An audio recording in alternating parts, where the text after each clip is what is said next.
इन्होंने जानबूझ के इस देश के लोगों को गरीब रखा और इस देश के बच्चों को अनपढ़ रखा, क्योंकि ये चाहते थे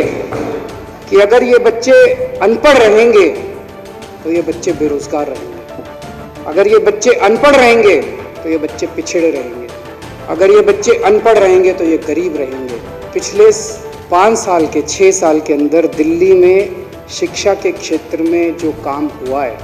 उसको एक क्रांति के रूप में देखा जा रहा है। अब गरीबों के बच्चों को भी अच्छी शिक्षा मिल रही है, गरीबों के बच्चे फर्राटे की अंग्रेजी बोल रहे हैं, गरीबों के बच्चे इंजीनियर बन रहे हैं, डॉक्टर बन रहे हैं। सरकारी स्कूलों के 98% नतीजे आ रहे हैं, सरकारी स्कूलों की शानदार बिल्डिंग बन रही हैं, स्विमिंग पूल बन रहे हैं।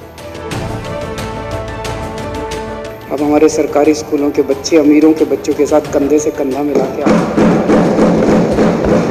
तो एक मन में प्रश्न उठना वाजिब है, पिछले 70 साल में इस देश के ऊपर 2 पार्टियों ने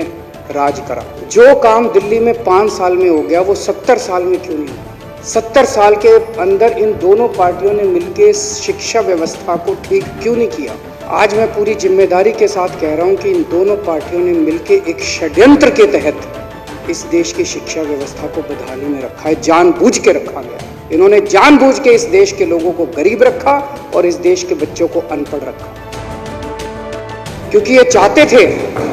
कि अगर ये बच्चे अनपढ़ रहेंगे तो ये बच्चे बेरोजगार रहेंगे, अगर ये बच्चे अनपढ़ रहेंगे तो ये बच्चे पिछड़े रहेंगे, अगर ये बच्चे अनपढ़ रहेंगे तो ये गरीब रहेंगे, ताकि अमीरों को अपनी फैक्ट्रियों के लिए और अपने घरों के लिए सस्ते में लेबर मिल सके, ताकि इन पॉलिटिकल पार्टियों को जब इनको पॉलिटिकल रैलियां करनी हो तो इनको भाड़े के अंदर लोग मिल सकें, ताकि इन पॉलिटिकल पार्टियों को सस्ते में अपने पॉलिटिकल कार्यकर्ता मिल सकें। पिछले 6 साल के अंदर दिल्ली के अंदर जो शिक्षा के क्षेत्र के अंदर क्रांति आई है उसने इन दोनों पार्टियों की जड़ें हिला दी। अगर ये 6 साल के अंदर शिक्षा के क्षेत्र में जो विकास हुआ है उसी की वजह से पिछले विधानसभा चुनाव के अंदर कांग्रेस की 0 सीट आई और अब जो उपचुनाव हुआ उसमें बीजेपी की 0 सीट आई।